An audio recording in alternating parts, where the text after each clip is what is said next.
everybody. Welcome to Highland, a Beavis and Butt-Head Rewatch podcast. My name is Chris Paul. And I'm Drew Mulkins. What up, humans? What's up? We're finally back. If you're following the channel, we've had some technical difficulties. We've been plagued with them. Yeah. So we're posting... well, it's been a brutal winter, and there's just been some fallout from that. That's just... Yeah, a lot of electric problems and stuff like that. Things are overloading in here because of the need for heat. So yeah, just stay subscribed. We're back on course here. Yeah, for good. For a while. But today we're here to talk about the short For Better or Worse, written by Geoff Whelan, and it aired on June 10th, 1993. The music videos in this episode are Debbie Gibson, Out of the Blue, Black Sabbath, Iron Man, Want EFX, They Want EFX, Fishbone, Fight the Youth. This episode is pretty quick. It's the same length, but it feels quicker than some of them. Yeah. It is basically... Well, it opens on one of their TV sketch kind of things where they parody something. And it might feel... Because, like, a lot of the thing is, like, they say something, and then the whole thing gets repeated back, and, like... So, it takes... a lot of time, even though like not that much happens. You know? Yeah, it's kind of a long time for essentially one joke. So anyway, two jokes. They're on the couch. Yep. Yeah, and it's like some parody of like a Lifetime movie. I think they even call it like the Time of Your Life channel. Time of Your Life channel. Yeah. What could he possibly be parodying? I don't know. And it's got Meredith Baxter Burney is the actress they named. Yeah, she was the mom on some like Family Ties or one of those things, and then made a career out of the Lifetime being channel. Abused just over and over in Lifetime movies. Well, that's some of the Growing Pains kids went there. Yeah. Tracy Gold did a bunch of those. It could have been one of them too. I'm not saying it was definitely Family Ties. I'm not. It was. I'm not sure. I have no idea. But yeah, that's who that is. And I always, every time I hear her name, I think of a joke from Family Guy where he calls her Meredith Burton Ernie. The one I remember one Lifetime channel movie that was it was Kelly from Saved by the Bell. No, it was Zach from Saved by the Bell and Trace, the daughter from Growing Pains. Oh wow, were the two like main characters in it. They were brother and sister, and she had bulimia. That was the whole movie. That is some 90s right there. Yeah, late 90s. Yeah. When they're trying to figure out what to do after those shows. Zach actually had a really good run on NYPD Blue. He was like, he somebody's and then a couple of law shows, partner or something. Yeah, like he actually had a decent career. Although, honestly, Mario Lopez is the one that really kind of ended up with the career out of all of that. Stayed working the most. Yeah. Well, Tiffany Amber Thiessen did a lot after. Yeah, he's just like a celebrity gossip guy on E! Or whatever, but. You know, he's out there. He works. Know who he is. He's a guy. Yeah, he's got a job. So good for him. We should write a haiku about him. So anyway. Yeah.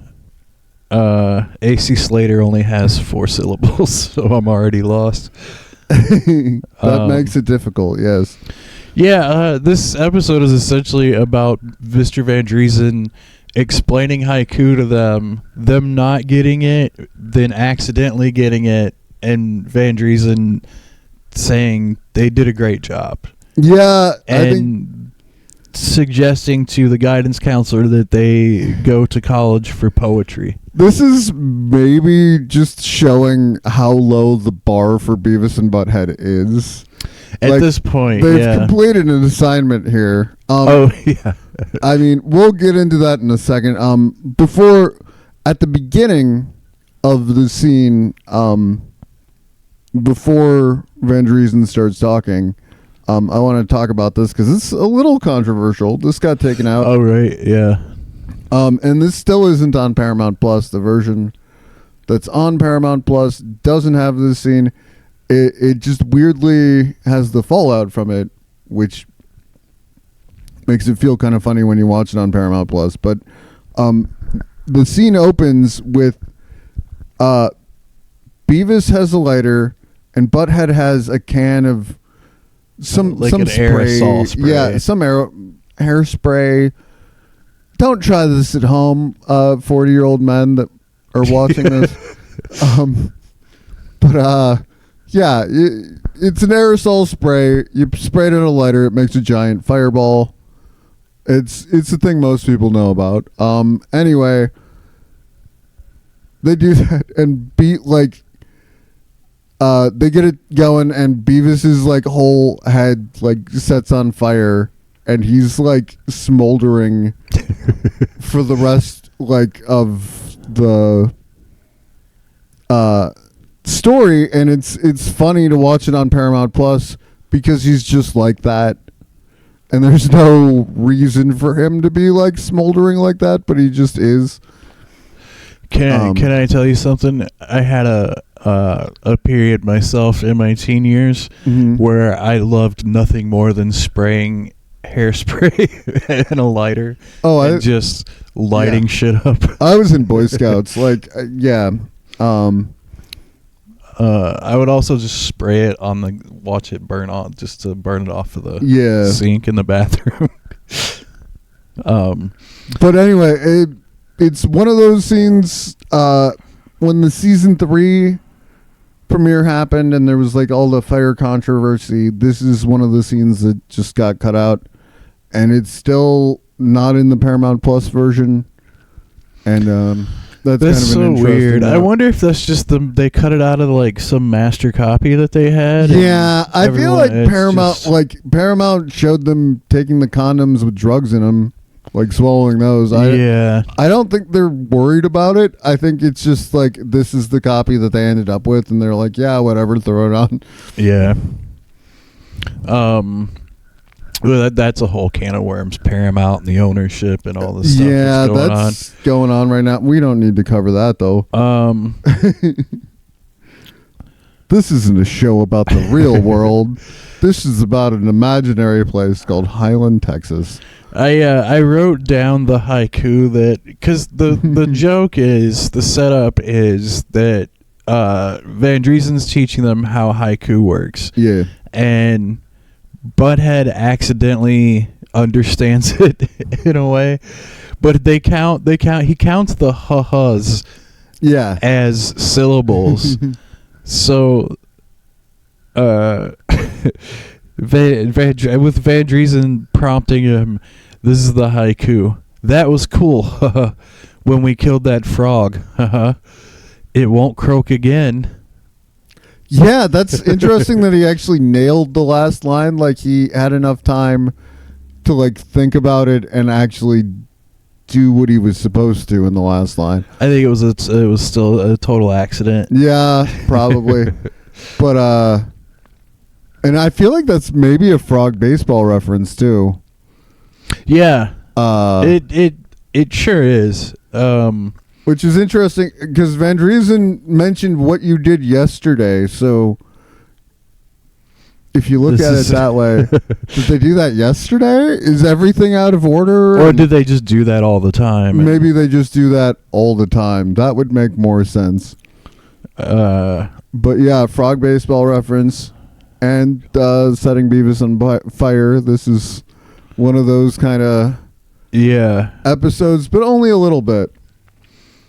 And then the other part is there's an attempt by Beavis, and it's just Beavis doing fake Butt-Head ha-ha-ha-has. Yeah, which is kind of funny. And then Van Driesen reads it back, and that's pretty funny. Ha ha ha! Ha ha ha ha ha. Pretty great.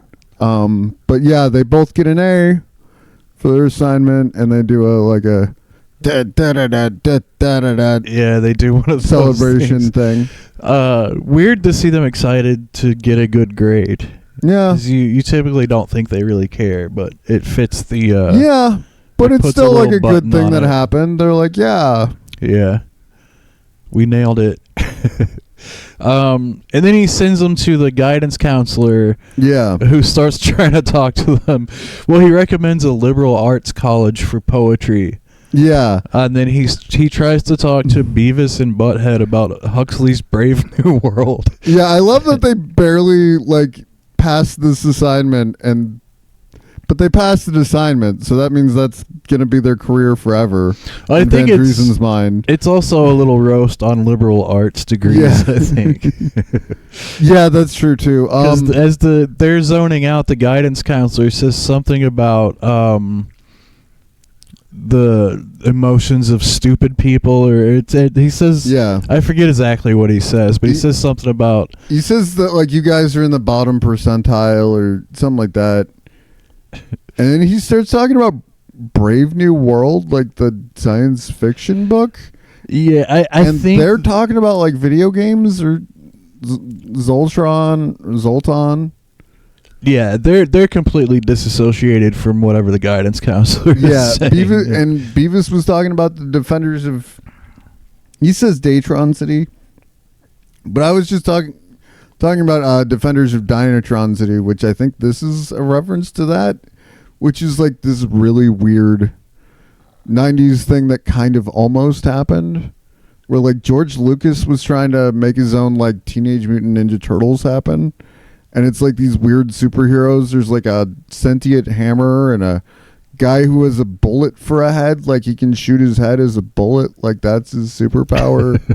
And a lady that has unicycle saw blade legs and a green monkey. It's pretty crazy stuff. And the kids didn't really buy into it. They put out a pilot episode and 6 Marvel comics, and nobody really cared. I find it fascinating. I own all 6 issues, but you can buy them for $1 a piece these days.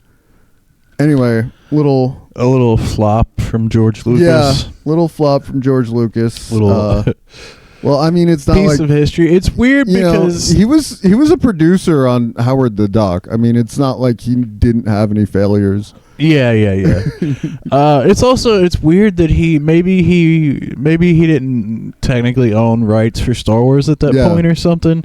Because I was just gonna say it's weird that he wouldn't just make that a Star Wars planet, and he could have a whole planet of Ninja Turtles if he wanted to. Yeah, he could have just tied it in as an extended universe thing. But I think this was him trying to make his own franchise for Saturday mornings, and it kind of. It didn't quite get there, but I find it to be a fascinating footnote of the time. So, just because it was mentioned, I thought I would talk about it a little bit there. Nice. You said there was a video game too? Yeah, there was also for Nintendo. It was released, and it said George Lucas Games on the front of the game. I looked it up while we were watching the episode. You make Star Wars, you get to put your name on all your stuff. Or Lucasfilm Games, something like that. It said it had his name on it. Yeah, I think that company stuck around too. That in video games, that's still. Yeah.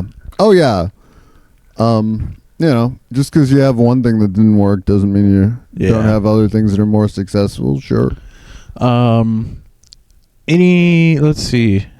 We're on to music videos at this point, I think. Yeah. There wasn't anything super different or that stood out in this one.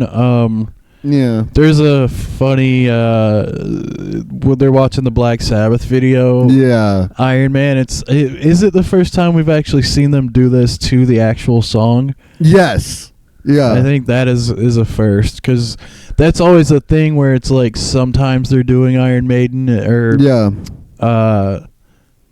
Iron Man, the Iron Man song, and they're like, Tony Stark is cool. No, that's not Black Sabbath. And they can't figure out which one's Ozzy because they're looking for an older Ozzy. Oh, like they don't understand. Even in the 90s, Ozzy looked older. Yeah, they don't understand who this like younger Ozzy is. They think it's Ozzy's son. Or There's something. a members only joke in there too. Members only jacket. Joke Yeah. in there too. The other thing I wrote down is that this band Fishbone. It's hard to nail these two down because they love metal and punk, which is little unusual for the 90s. You're in one camp or the other, but I don't know, not in small towns. The Fishbone song, they're like more active than they typically. They're like jumping up and down on the couch. They really like it. They're really rocking out. It's a good song. To that. Yeah, I pulled them up, and added their like essential albums and stuff to my music thing. Gonna check them out. Yeah. So on to ratings. Yeah, this one's simple. It's funny. I'll go 3. I would say 3 too. 3 also. Because it's just an average. Yeah. Season 2 episode. Yeah, it's not bad. It's not amazing, but it's there's some funny. It's a funny bit. It's just it goes on for a while, and there isn't really more to it. Yeah, there's a couple of little noteworthy things in there with the fire controversy and the Black Sabbath thing. And it's a good gag. Mm-hmm. I like it as a joke. But these were, I don't know, they were most of these are 11 or 12 minutes episodes, shorts at this point. So at least that's how we're reviewing them. Yeah. So I guess that's it for this one. Thank you. Drive through.